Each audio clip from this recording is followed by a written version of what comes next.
ఆ cheap mentality ఎందుకు వస్తుంది సార్? నీకు ఏ బాధ లేదు, ఏ కష్టం లేదు, అన్నీ నీ కాలు కాడికి వస్తున్నాయి, ఒక మంచి స్థాయిలోకి వచ్చావు, ఏ ఇబ్బంది లేదు, అంత అన్ని సకాలంగా జరిగిపోతున్నాయి అనుకో, కొంతమంది చాలా చులకనగా ఆలోచిస్తాం. క్రైస్తవుడు ఎంత ఉన్నా కూడా ఏమీ లేనట్టుగానే ఉండాలి. ఆమె కొంచెం డబ్బులు వచ్చినాయి అనుకోండి, అయ్యారు మా ఆడలకి 2 లక్షలు పెట్టి ఏం చేసా, నకిలీ చేయించా, మొన్న వేసుకొచ్చింది చూడలేదే, ఆ మూసిమాయ పిల్లకడు మా మాయాడు కొన్నాడు బాబోయ్, అయ్యి బాబు మురిసిపోది.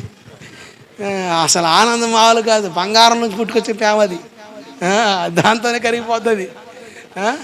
అమ్మా నేనంటాను, ఏ పరిస్థితిలో ఉన్నా మనం ఎట్లా ఉండాలి అంటే, అన్నీ ఉన్నాకట బలి చెబుతున్నారు మీరు.